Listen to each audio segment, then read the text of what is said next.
All right, my guest this morning is Dr. LaTanya White.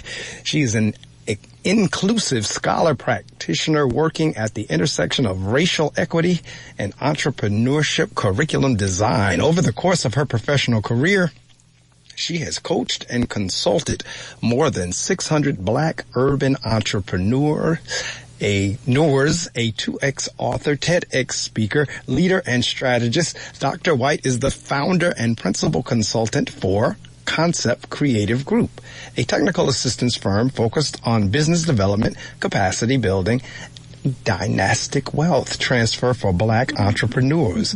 Learn more about the emerging construct of dynastic wealth. When you go to her website, you can click on the links and find her CV there as well. Dr. White developed her expertise in the intersection of the racial wealth gap and Black entrepreneurship through her graduate studies at Antioch University's Graduate School of Leadership and Change.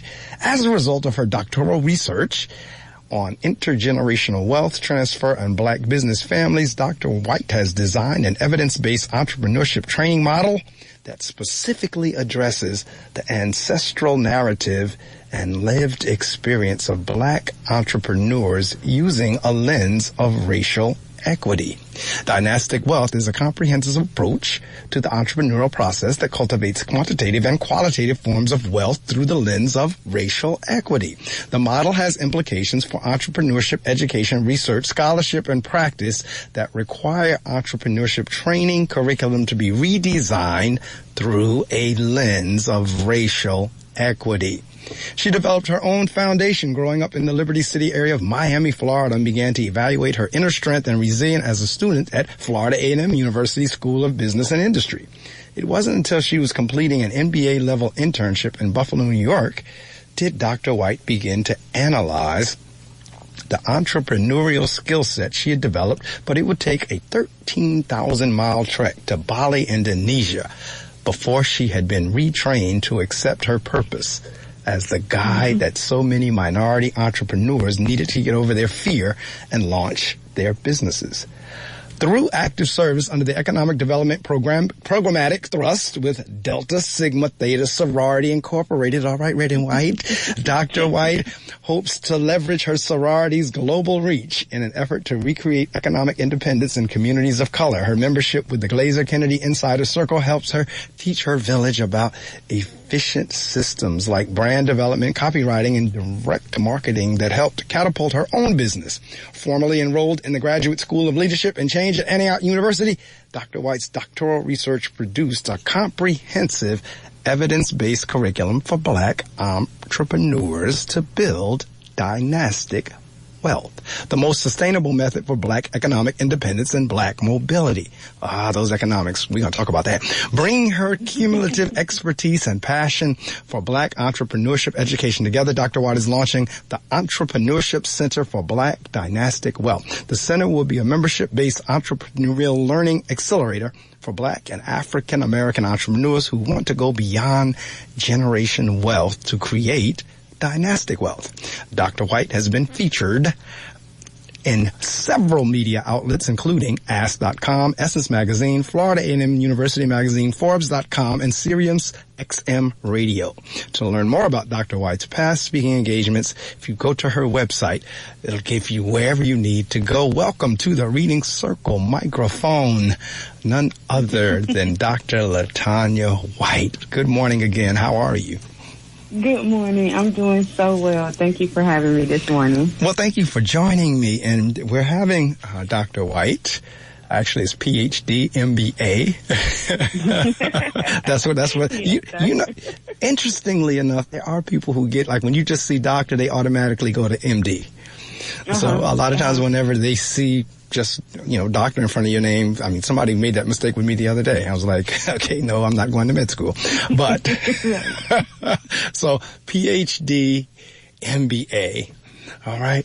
And so welcome again. She is joining me this morning because there's a book, and I said it in the 6 o'clock hour. There's a book that was newly released. It's called Illmatic Consequences, the Clapback to Opponents of Critical Race Theory. And Dr. White is one of the contributors to this book. And over the next few months, I'm going to have as many of the contributors who would like to come on and discuss their portion of the book so that we can talk about critical race theory, the clapback. Because like I said earlier, one, you may or may not be familiar with the term Illmatic because it came out of the hip-hop culture. You may not even be familiar with clapback because that's what the kids say now. So you need to understand Illmatic and you need to understand clapback. And more importantly, you need to understand when we're talking about critical race theory, exactly what are we talking about? All right. So very quick, I'm going to give a brief synopsis based the definition from Education Week. Now, it may or may not be the definition, but it is a definition. Critical race theory is an academic concept that is more than 40 years old. The core idea is that race is a social construct and that racism is not merely the product of individual bias or prejudice, but also something embedded in legal systems and policies. The basic tenets of critical race theory, or CRT, emerged out of a framework for legal analysis in the late 1970s and early 1980s, created by legal scholars Derek Bell, Kimberly Crenshaw, and Richard Delgado, among others. So that's just a real brief overview when we start talking about critical race theory. And we are in a time where folks are trying to ban books. Are you still in the Miami area? Are you still in the Florida area? I actually travel between, speaking of Florida, I actually travel between Florida and the D.C. area as my daughter and I are relocating away from Florida. Well, the reason I ask, because the governor in Florida, I mean, as the kids can say, he is off the chain down there in terms of what he is looking to ban. So books like this, he is looking to ban anyone who is teaching anything black. He seems to be trying to get rid of or to suffocate. Even going down to Amanda Gorman's speech that she gave, her poem that she read at the inauguration. I saw the other day that someone had asked for that to be banned, and looks like he's going after that, and he didn't want the fact that Rosa Parks is an African-American woman, didn't want the fact that to be mentioned, that she was black. I mean, all kinds of foolishness. So that's where a book like this one comes into play. And Dr. White's contribution, and we're going to work our way up to that because I want to first go, back a little bit in terms of just how you got to where you are and your drive and so forth and so on.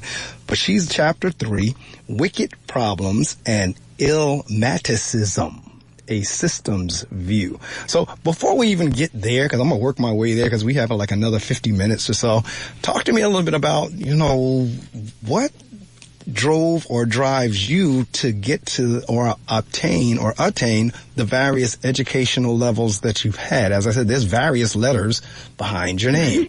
You got Ph.D., M.B.A. I mean, what kind of drove, what started all this as a child? Where did all this come from?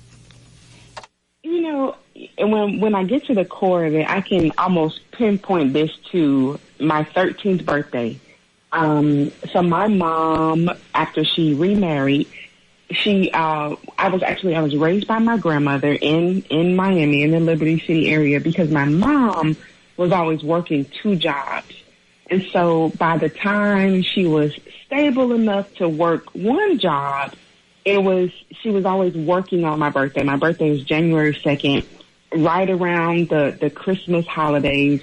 And my mom worked at the main post office in Miami. Busy time of year. This, of course, before Amazon and email, right? So I would rarely have the opportunity to celebrate or spend my birthday with my mom. And on my 13th birthday, there was this cataclysmic moment where I remember saying to myself that I would never work somewhere that made me choose between my family and providing for my family. Now, I didn't know what I was saying. I didn't know what I was manifesting.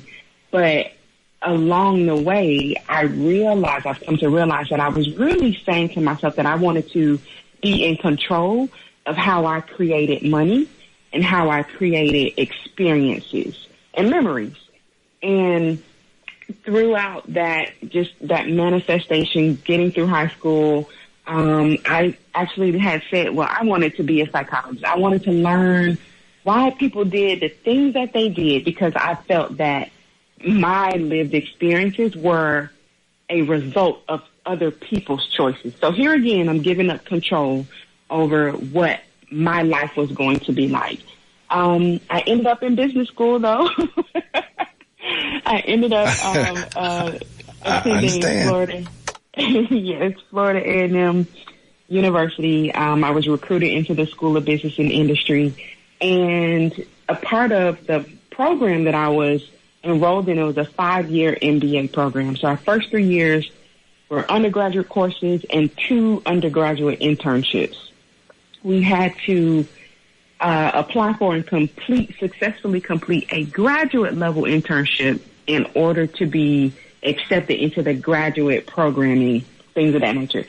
So 3 internships were required for our graduation requirements. And that last internship that I did, my graduate level internship, was when I was in Buffalo, New York, as you shared from my bio. I was the furthest away from everyone I knew. I'd never traveled away from home. And that's when I really had to find out who was I made of, who was LaTanya White, and completed that internship, got the M.B.A., started a business without knowing what I was doing, a hospitality-based business. But that risk actually got me in front of the dean of the School of Business and Industry at Florida A&M. So it came full circle for me because I took this risk, because I had been manifesting that I wanted to be in control of my wealth and of my time. I was then invited to be a guest lecturer in an entrepreneurship class hosted at Florida A&M, which turned into a teaching appointment. So in true entrepreneur fashion, when I was asked if I'd be interested in teaching this entrepreneurship course, I said, sure, because I knew internally as an entrepreneur, I would build the plane as I was flying it. So, all right now. Yes. I was probably 2 years into teaching when I felt like I just wasn't creating enough impact. I was wondering, the enrollment at the university, 10,000 students, and I would only have 10 or 12 that would enroll in my entrepreneurship class, and I really didn't understand why. I thought it was me. I thought I wasn't creating enough impact. I wasn't delivering what students needed, and I sought out an opportunity to become a better educator. And so that's when I traveled to Bali and had that life-changing experience as not just as an entrepreneur, but as an entrepreneurship educator. And that's when I began to really focus on the whole person, not just your business, not just your vision or your branding or your pricing, but who are you? What has been, and again, I didn't have the words for this, but what was the lived experience that brought you to your entrepreneurial journey? And so that really helped me revamp and reshape how I engage with students. And because I had this voice now, because I had this kind of a North Star, I wanted to tackle the problem of the low enrollment in my entrepreneurship class. And I did some due diligence, and I found out that there was a prerequisite course that was required in order to enroll in this entrepreneurship class. I learned that the prerequisite was only available for 2 academic majors on campus. So if you were not a business student or a journalism student, you did not have to take the prerequisite, which would make you eligible for the actual entrepreneurship course. And so in higher ed, and you may remember, I'm sure you know this, Mark, these students are not going to use 2 electives just. That's absolutely right. Right? So I approached the curriculum chair because remember, I'm an entrepreneur. I see a problem and I want to create a solution that, hopefully you'll pay me for. Correct. But in this case, I wanted that payment or that reward was going to be transferring this knowledge and transferring this experience of entrepreneurship to students, because I was also at a historically Black college. And I felt something in me that made me responsible for creating more impact around the Black entrepreneurial experience. I was invited to teach at a PWI. I did that for half a semester, and that's when I learned that, oh, no, my purpose is over here with my people. No question, because we're working our way into that. I'm listening to you, and I'm formulating my questions as you talk, okay. and we're definitely going to get to that. Okay. Okay. So I presented a solution, at least what I thought was a solution, and asked that the prerequisite be removed to make access to this course easier. So I copied, I sent that email to one person, and again, not knowing the politics of higher education, when his reply had 25 people CC'd on the email, I was taken aback, you know? And then there was, of course, some dialogue, pretty heated dialogue via email back and forth. And I realized that my advocacy was coming from such a heart-centered and passionate place, but that I was lacking the logic. I didn't know how to make an evidence-based argument for why it was necessary to make entrepreneurship or access to entrepreneurship education easier, especially at a historically Black college, and especially one with 80% of the students being first-generation college students. Correct. So that's what got me to the doctoral program. I literally went to grad school to prove a point because I didn't know how to make the argument to do it. Well, you know what? That's a very good driver, because I'm in my program now, and they're constantly reminding us, be sure whatever it is that you're going to have as your focus, you have a passion for it. And make sure you're passionate about whatever it is that you're going to choose as your focus. So that makes all the sense in the world. And when you were talking about, you know, I really wanted to bring this to folks who look like me, that makes all the sense in the world, too, for a lot of different reasons. Some of them are even in your essay in the book, in terms of, because this is the thing, and you bring it out, and we'll get to the book in a couple of minutes. But interestingly enough, I'm usually reading 20 to 30 to 40 books at any given time, because I have the Kindle, and I have the iPad Kindle app, and I just download books at least once a day. I download at least one book a day. I'm currently, one of the books that I'm reading is about Jeff Bezos, because I wanted to kind of know, how does this man think to get to the point where he is? And as I'm reading through there, he's always had that entrepreneurial spirit as a kid, but he talks a little bit about, and I'm going to connect this to something that you wrote in your essay. He tells us that in the very beginning, and I'm reading from the book, he needed to raise $1 million, and he had to get the money together, or else Amazon would have ended before it began. He struck a deal with a diverse group of 20 investors for the money, and in return gave them 20% of that company. Each person ponied up around $50,000. That 20% is worth almost $90 billion now. Where I'm going with this is, Jeff Bezos was spot on with doing that. But as African Americans, do we have those 50 or 20 investors to go to that would pony up $50,000? Mm-hmm. We typically don't, but that's of no fault of our own. Correct. And so that's where we get into. Absolutely. Yeah, right. That's the point. And that's where we get into the systemic aspect of racism and structural racism. And even dating back to, I drew a correlation in my research from the experience of Black founders today. In 2023 or 2021, when it was published, back to 1896 and the landmark ruling of Plessy versus Ferguson. But we can see this in literally, and that was only because I was looking at the entrepreneurial context.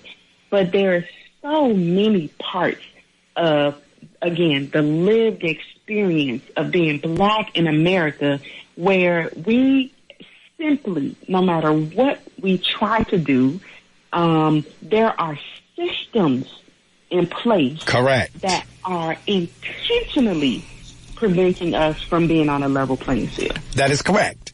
Absolutely. And because it snowballs, the gap gets wider and wider. I'm reading here on your part of the essay where it says, the wicked problem of America's racial wealth gap.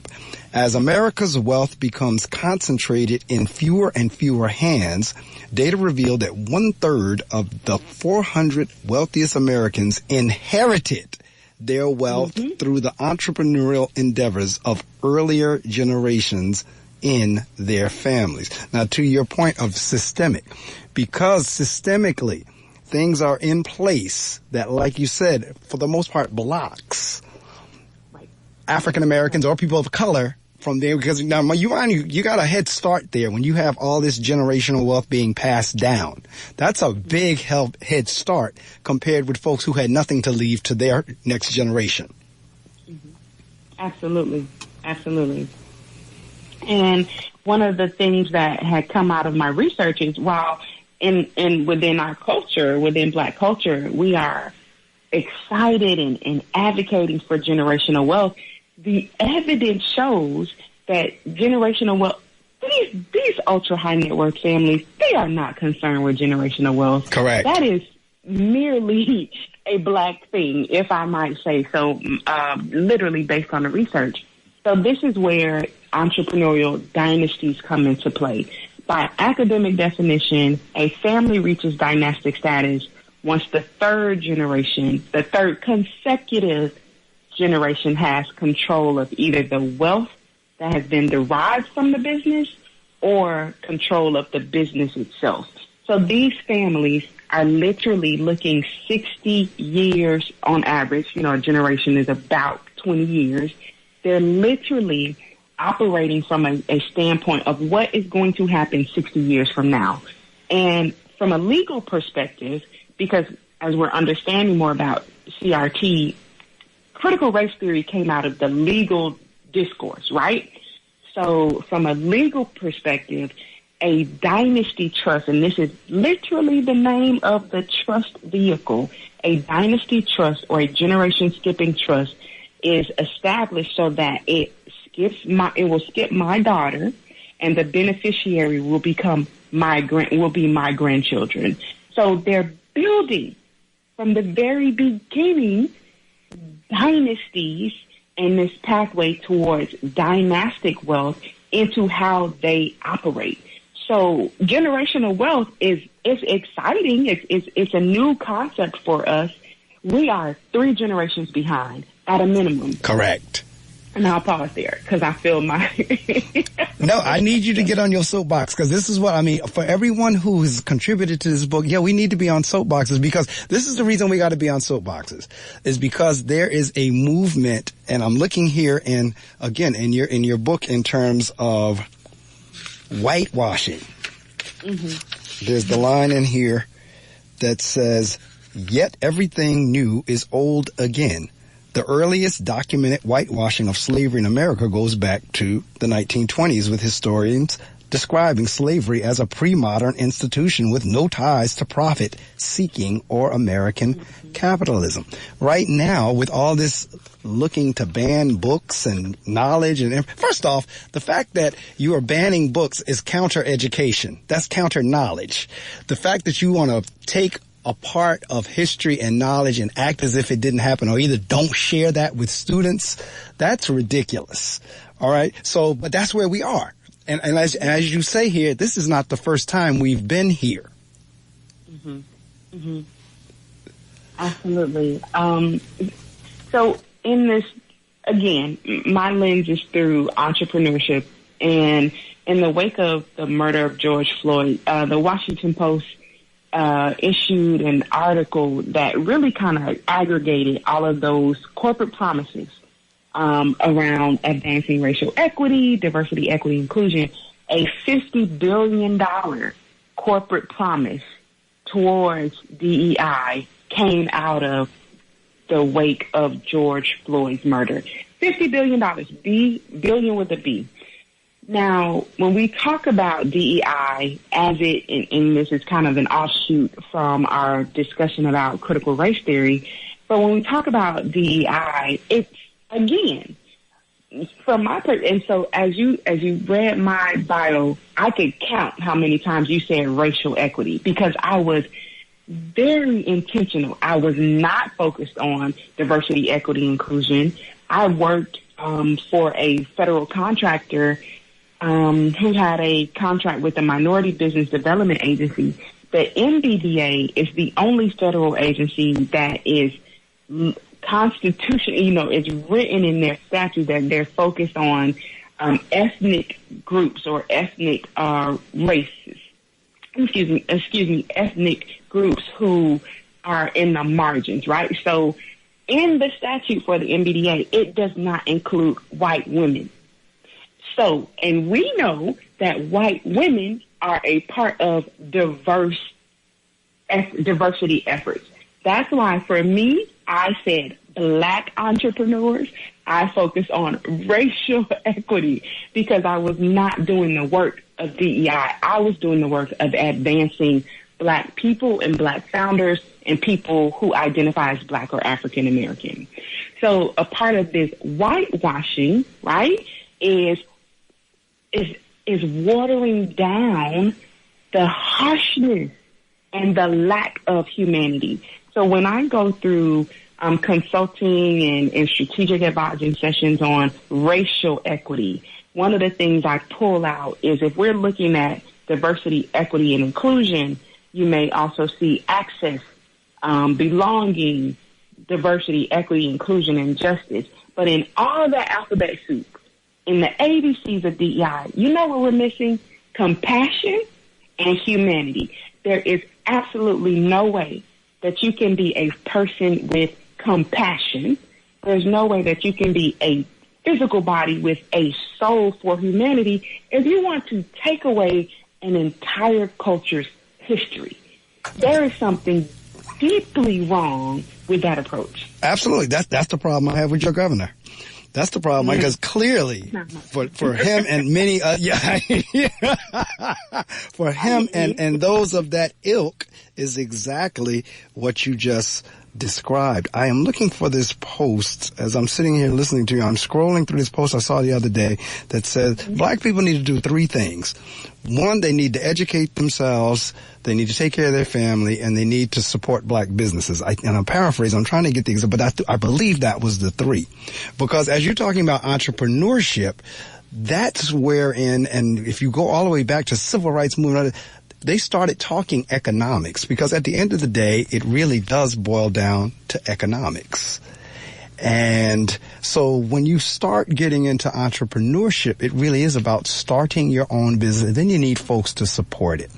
Because this is what tends to happen with us. One, we have the dominant group that they do what they do, and they have absolutely no problem doing what they do. And then now, once we do start a business and it's time for us to kind of like help each other out, then we get to say, well, we don't want to be accused of nepotism. Well, we don't want them to think that we just support our own. Yeah, but that's how the other group got to where they got to. So why do you feel it's so wrong for you? So then we get caught into this mix. Like, say, for example, an African American opens a store. Their store is usually small, and we get into this really crazy catch-22. Because it's not supported, therefore we cannot carry the amount of inventory that a bigger store might, so we're going to have to charge more. And so now you have the folks that come into the store like, bruh, can you give me a break? Right. And it's like this crazy catch-22. It's like, no, I can't give you a break because I can't hold the same amount of inventory that John next door to me can, and I don't get the amount of traffic that comes in to keep having to repurchase inventory. So therefore, yes, my price is going to have to be higher. So it's kind of like we have to support our entrepreneurs. And even if we do have to pay a few pennies more, then so be it. Mm-hmm. Because it's all like you just said, is to keep us going. Now, while I'm on that same point, going back to, because I'm looking at your where it says, and this is what brought me to the Jeff Bezos point. When I saw your line that said, Black founders are marginalized because they have not raised a seed round of funding from friends and family. That's what Bezos was able to do. And then I'm looking here where it says, legalized segregation brought about by the 1896 U.S. Supreme Court ruling in Plessy versus Ferguson prevented Black and African Americans from having access to professional services in the open market, thus forcing them to build and create their own business. Now, it's not like we've never had our own business, because we have, and we still do, including insurance companies, funeral parlors, barbershops, and beauty salons. Being locked out of the labor market typically resulted in lower income Black households. Now, Dr. White, there is an argument, and I am probably one, if not, I know I'm one of the biggest Reverend Dr. Martin Luther King Jr. fans on the planet. This I know.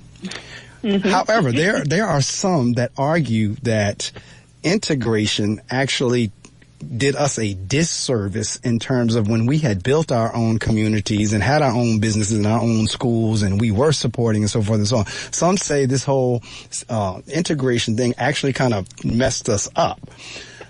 Because we really did. I mean, when you start looking at the Tulsa massacre and you start looking at Black Wall Street, you start looking at, we were up and coming. And once again, like you said, every time we're up and coming, the dominant group wants to take that out. Because that's when you start getting into Tulsa massacres and then some of those other events where we were thriving. Right. So talk a little about that line that I just talked about. And by the way, the other thought, whenever I was in your bio and I was reading the Delta Sigma Theta, the reason our fraternities and sororities, we had to break out and have the Divine Nine, our own, because we weren't allowed in the other ones. So therefore, you had those 7 brothers up there in Cornell University who said, you know what, you won't let us in, we're going to start our own. And that's hence Alpha Phi Alpha fraternity, where it started, and the rest of them went right on down the line. I'm Alpha, by the way, that's why. I can tell. But in any event, because of you won't let us in, well, then we'll have to do it ourselves. Now, that does speak to our tenacity also. It's just, as you said, because of 3, 4, 5 generations behind, we're trying to, I don't even know if catch up is the right word. And then we're battling folks who don't even want history and what went on to be told. Exactly.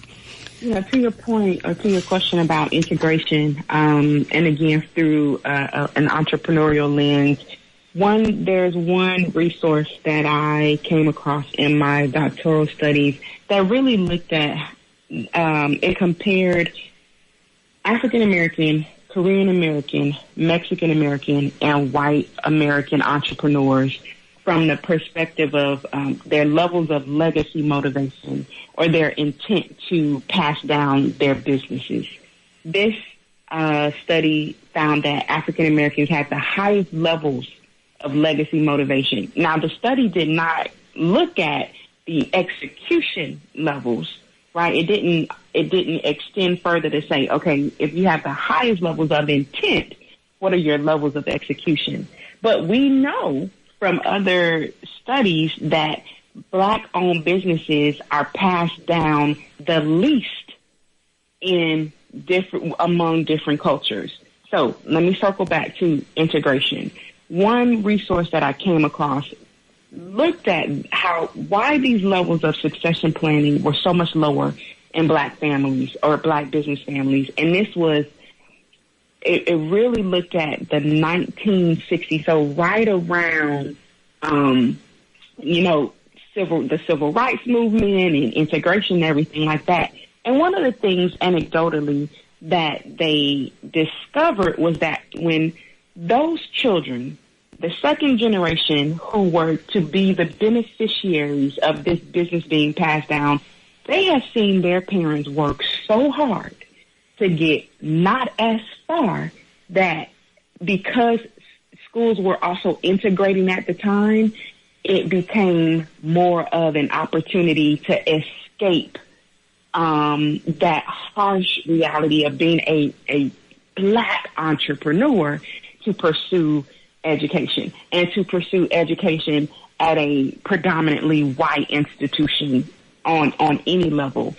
So it was this, like, I saw my parents work so hard. This is an opportunity for me to do something to give back to them. And so that's the anecdote. That's the anecdotal connection that's been made about why businesses have been passed down at such lower levels in Black families because of integration. And see, this morning's episode, for those of you listening, I told you we were going to get deep this morning in terms of, and as we continue to talk about this particular book, Illmatic Consequences, we're going to have some deep conversations and discussions that need to be had and heard. Because since we have a movement that's trying to snuff out these type of discussions, that's why these kind of discussions in books have to come out.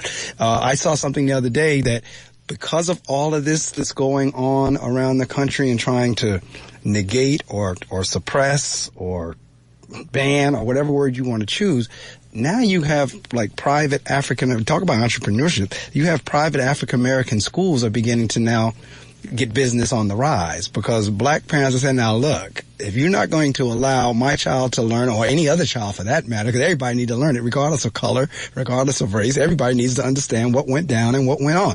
Because this, I think part of the reason is fear. Another part of it is I don't want my son or daughter to think we were a part of that or we're bad. They think it's a white bashing. I think critical race theory gets confused with white bashing or Caucasian bashing. That's not what it's about. But at the same time, we need to understand how all the piece parts played together in terms of where we are now. So when you pull out a piece of the puzzle, you have an incomplete picture. And so the fact that we're trying to ban parts of history, it's not a matter of, now you can, you can look at it another way. Well, it was bad. That doesn't mean it was you. Because I'm sitting here looking at it now and, at the Tulsa race, whole thing that I just referenced.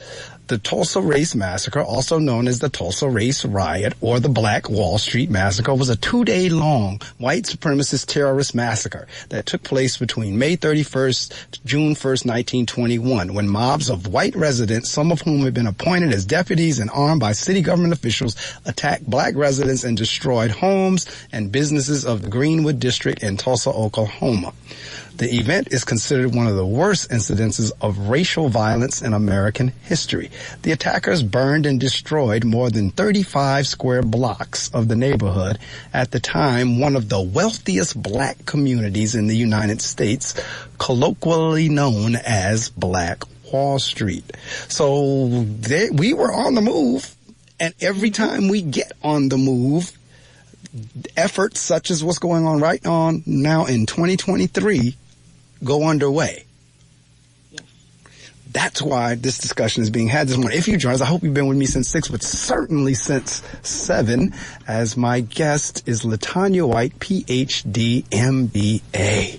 And we're talking about her contribution to the book, Illmatic Consequences, the clapback to opponents of critical race theory. Now, at the end of the day, the events happen. It is what it is. Slavery happened. Supremacy happened. It is what it is. So to try to act as if, oh, no, we're not going to talk about that. I mean, it was like a year ago or so, because I'm in education. When I'm not doing this, I'm a principal. And I came across something years, like last year, a year before last, where there was a couple of states that the parents and the legislators made it a law that they could opt out of Black History Month. Yep. I was incensed. Because it was well, we didn't get to opt out of George Washington. We didn't get to opt out of Abraham Lincoln. We didn't get to opt out of Christopher Columbus. We didn't get to opt out of any of that. So why is it that you all are now getting in or putting up laws to opt out of learning more about somebody else? Mm-hmm. Now that I can't even speak to. I cannot speak to because of my approach. So you've heard me say lived experience maybe 3 or 4 times in our short time together. There's so much to be said about honoring the lived experience of a person, let alone a people. And what was happening in Florida and what's happening in Texas and, other places that are, it's the erasure of the lived experience of an entire group of people. And so that gets me back to, what about your humanity? It gets me back to, where is your compassion? The approach, the methodology that I used in my dissertation is phenomenology, and that is the exploration of the lived experience of a group of people that have that are going through some encounter. They're encountering some phenomenon, and so when we talk about phenomenology and critical race theory, or phenomenology and whitewashing, what's happening is, again, lived experience. That lived experience is so diminished to that it's almost as if these groups are saying, your background, who you are, is non-existent, because we are taking away the story of your lived experience. Correct. And see, that's where I get on my soapbox because I am determined, at least for the folks that I'm around and the children that I teach, I'm determined for that not to happen. Your governor would go, or he's not your governor, but the governor of Florida, he there you go. I'm going to rephrase that. The governor of Florida would kick me. He wouldn't have to worry about me leaving. He would be kicking me out because it's like in the school that I lead, I refuse to allow my students, and I lead an all-boys school, predominantly African-American, Hispanic, people of color, and I refuse to allow anyone to make them feel any less of themselves because of their skin color, their ethnicity, their background, their heritage, so forth and so on. So we do a lot of work on making sure they understand their history. And so, like I said, he would kick me out of Florida because he wouldn't be able to deal with me. But it's like you just said, you're trying to erase, like you said, the life, the lived experiences of folks who, in truth be told, and I was playing that song earlier, had it not been for those folks, the country wouldn't be where it is. Absolutely. It's interesting that particularly African Americans, I lump people of color for the most part all together, but as an African American, I'm talking African American. It's interesting how we're always seen as lazy, and yet all those railroad tracks and everything else. I believe Michelle Obama had even said something along the lines of the White House was built by slaves. It's interesting how we're the ones that did all the work, yet we're always the one that's called lazy. And that's selective. That's a selective recollection, right? It is selective value, and a part of, and especially in the work that I've done.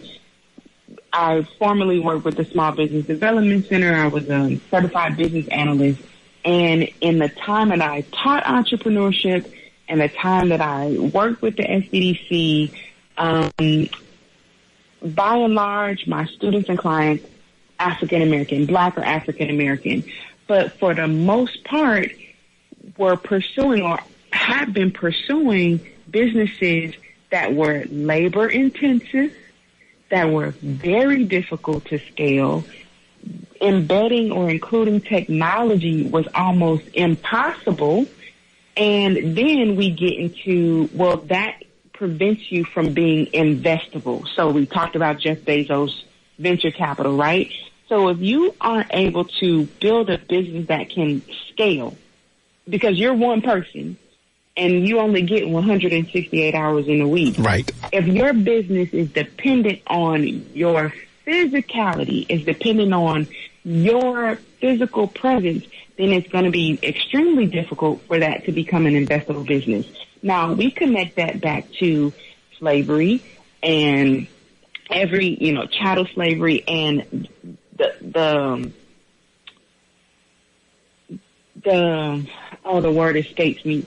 How the value of a black body was determined based on what you could produce with your hands, with your body, right? Correct. So a lot of it, and Joy DeGruy she's written the book Post-Traumatic Slave Syndrome. Correct. There is one part of, that post-traumatic experience is we still, by and large, connect our value to what we can produce with our hands. Correct. With our bodies.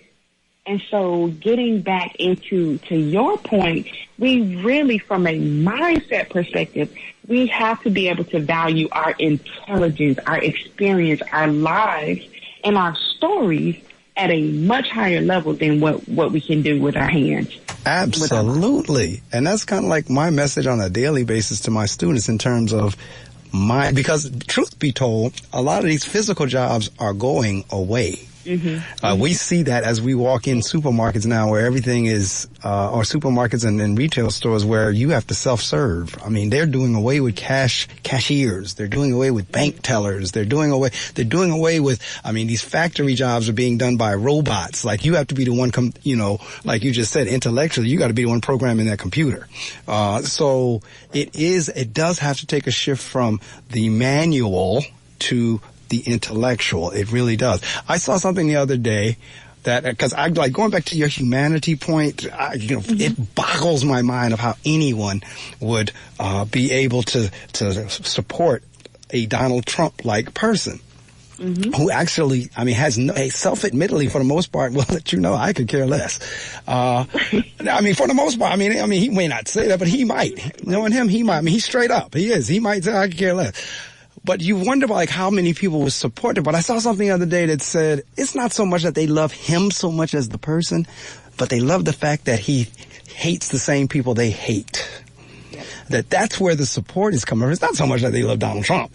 It's just that he hates the same people that they hate. So therefore, since he hates the same people I hate, I got to support that. So that's where we're kind of getting into this notion of, like you're saying, just no compassion, no concern about humanity, no any of that. And you're absolutely right in terms of what you were just saying about the physical piece of it, in terms of those jobs. And that's what I'm not knocking, I'm not judging, but blue collar per se is going to be less and less. Now there's some jobs you're going to always need. And even for that, you have to have the minimum high school diploma. And for many of those, they're being ratcheted up to a B.A.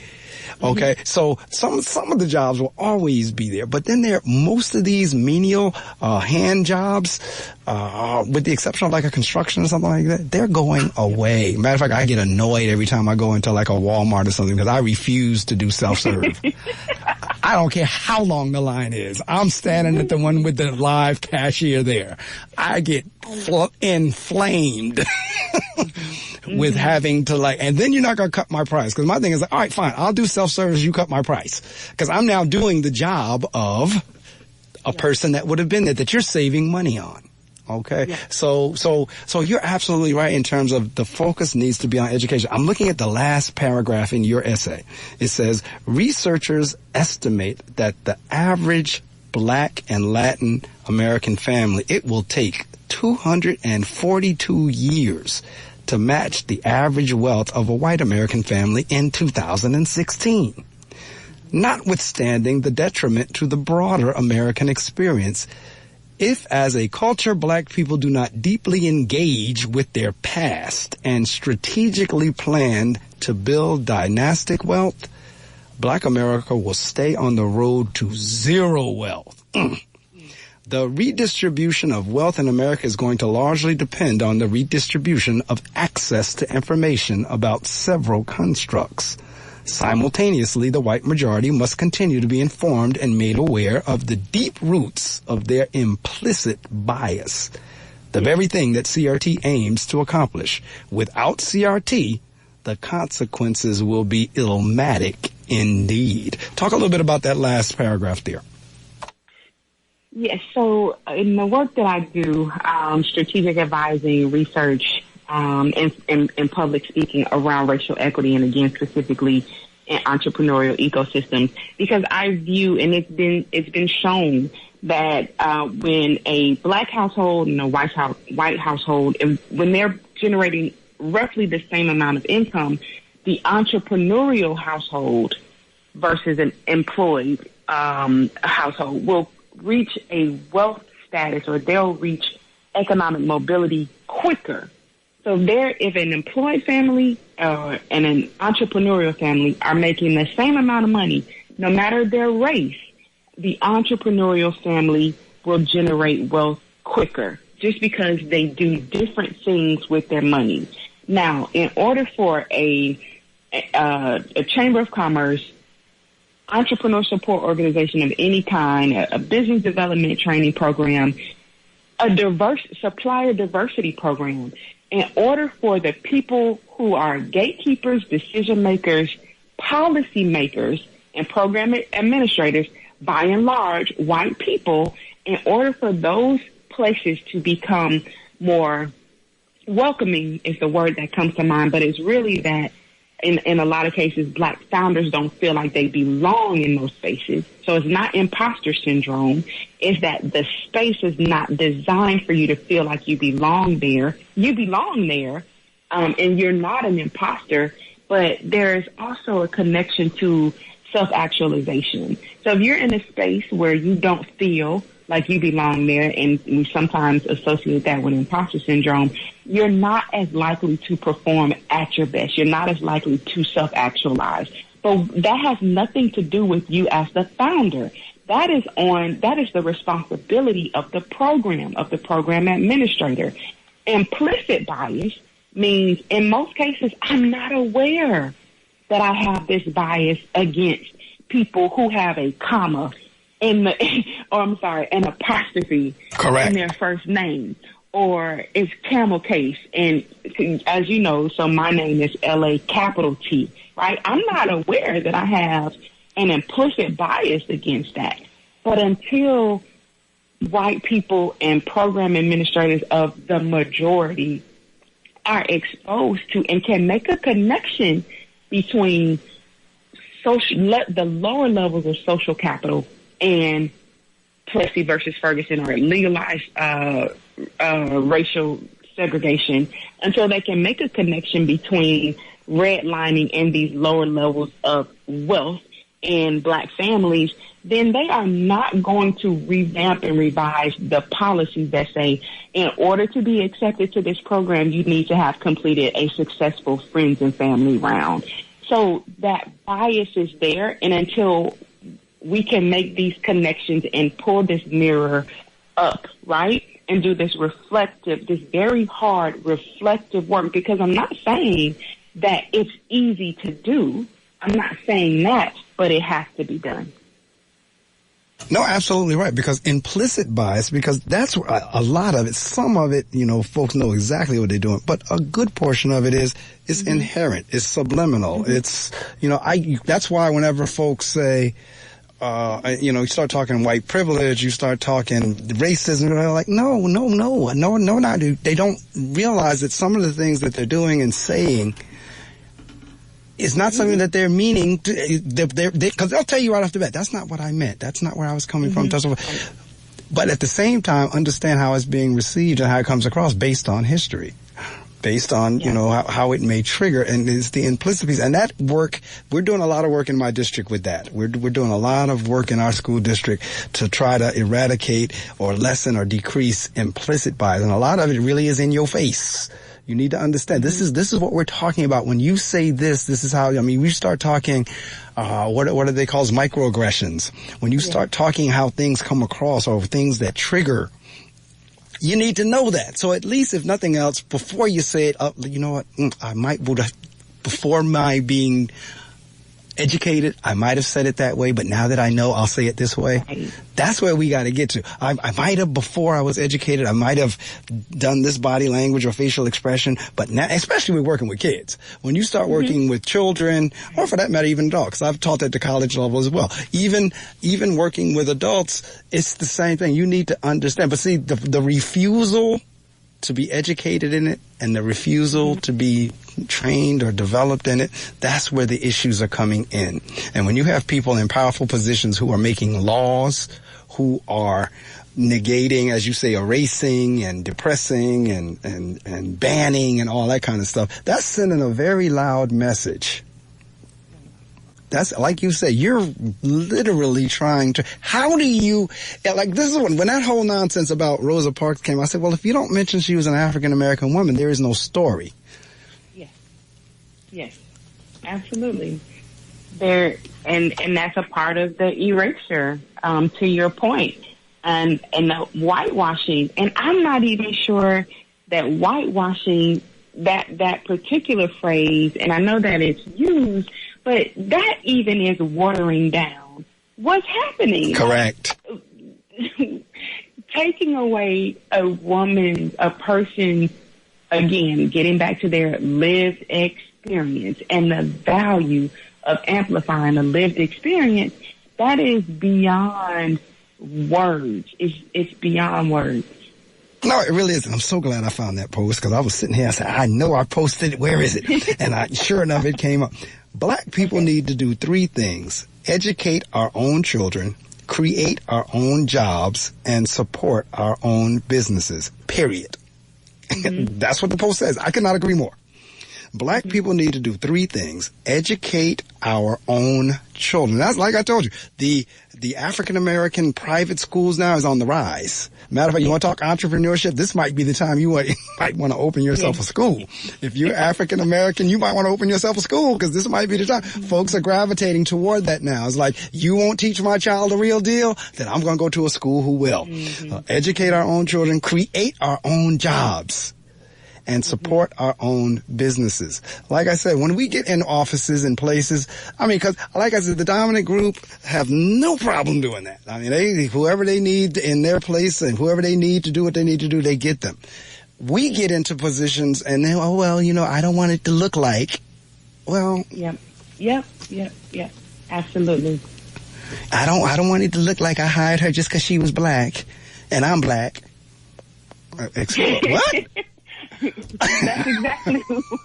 Listen, just as an aside, one of the things, with the Little Mermaid and Halle Bailey being the lead actress and everything like that, that's such a phenomenal historic movement. Correct. And I'll say this: my grandmother reminds me that when I was a teen or in my early 20s, she reminds me that I was asked, whenever a movie was on, well, are there any black people in it?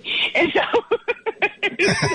absolutely. Now I'm at the point where I need to see a black face. I need to see a black actor, actress on the cover art of these movies and TV shows, because if it's not, then I'm not watching it. I will not support it, because representation matters. And there is it does. Absolutely no excuse. In 2023, there's no excuse for you to not have been able to find black talent. I could. First off, the same thing goes across the board, and we couldn't find. Now, all right, it's one thing if they don't apply. I don't buy that we couldn't find thing, because that's one of the questions I was going to ask when you were going through your schooling. What I've seen is, or observed is, for the most part, African American women are in higher numbers in education and in these places, in many places, than African American men. My boys went on a college tour the other day to a local college right around our area, and the president of the college is African American. And I got a chance to talk to her, and she says, our lowest enrollment is African American males. And I said, I'm not surprised at that, because in the program that I'm doing right now, I'm the only African American male in my cohort.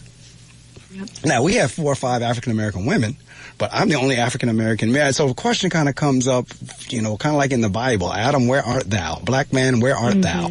But to your point about the movie a couple of minutes ago, because you do have companies, whether it's economic or not, that do segment or cater to our market. And a case in point is Hallmark with mahogany. I will not buy a card unless it's a mahogany card. Because this is where you get into the catch-22 again. If I'm Hallmark and I say, okay, I'm going to put out this line of cards and no one buys them, I'm going to turn around and say, I put it out there and you all didn't support it. Exactly.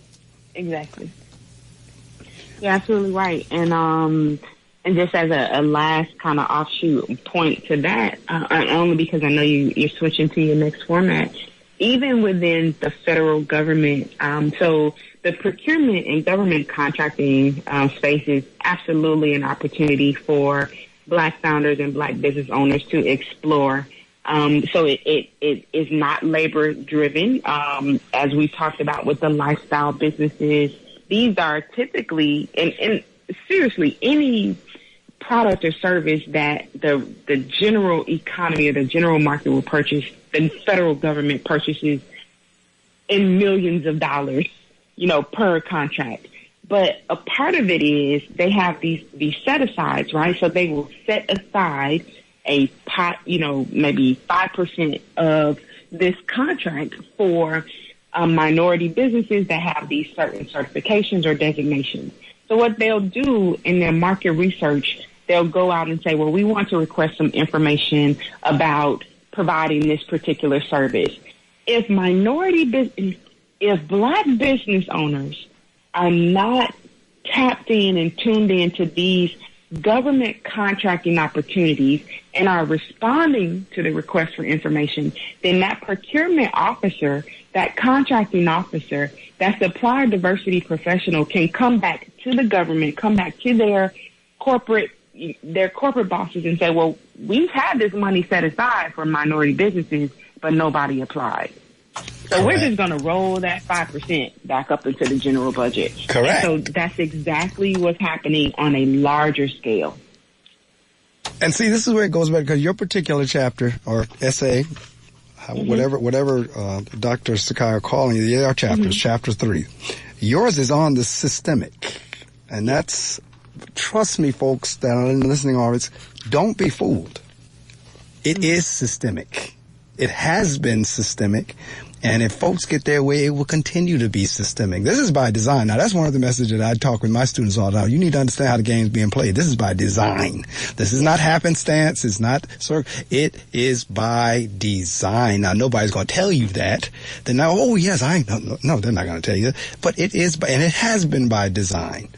So I tell you what, we are down to, we run over. I mean, when the talk is good, it runs over. I mean, it crosses format. So it's like whatever time is left, then I'll switch format. But we're at the point now where you have the opportunity to promote. I'm going to turn the mic off and you can promote your services, your work, the book, and anything else that you're doing. The only thing you cannot do is say a dollar amount. But anything short of saying a price or a dollar amount, all your contact information, your website, what dynastic wealth is all about, anything you want to talk about for the next few minutes, a mic is off and it's yours. Thank you so much for that space and for the platform. Well, one of the things that I would be remiss if I did not share with your listeners is what dynastic wealth is. And so you did give us a foundation in discussing the definition of dynastic wealth, and I did get the opportunity. So the framework, though, and how dynastic wealth goes beyond generational wealth is, while we are, again, excited about this construct and this concept in our community, dynastic wealth incorporates 3 consecutive generations of the family. And it doesn't stop there. That's not the only distinction between dynastic wealth and generational wealth.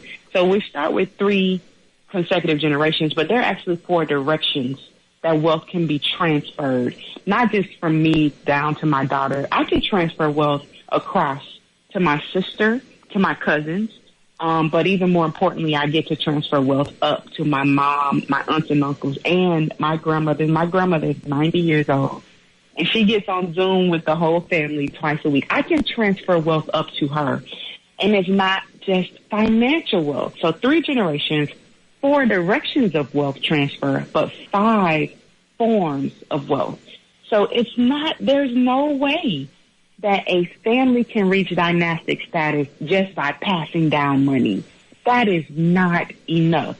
And so what our high net worth and ultra high net worth counterparts recognize is that if the 2nd and 3rd generations are not taught the family identity, who are we as a family? If that is not being passed down, if those children and beneficiaries don't understand how relationships are built and maintained, then 60 years from now, someone else is starting from scratch. So these 5 forms of wealth, they begin with financial wealth. That is the basis of building a dynasty. But spiritual wealth, which is your family identity, the wealth of knowledge, which is your family history, intellectual wealth, which is the mastery, everyone reaching this level of self-mastery within the family, and then relational wealth. This is service, philanthropy, and social capital. That's the complete framework for dynastic wealth, and those things have to be packaged and passed down very strategically. And I'll tell you this, it does not happen at family reunions. So while most Black families every year, every other summer, we're calling people on the phone tree, tracking down for your T-shirt money, right? Are you coming to the... Those families are not doing that. They are having family retreats. They open, every generation in the family is actively involved. I have an 8-year-old daughter. At my family's first family retreat, her and her cousins, they will be opening our retreat by reading a family constitution that we built and designed together.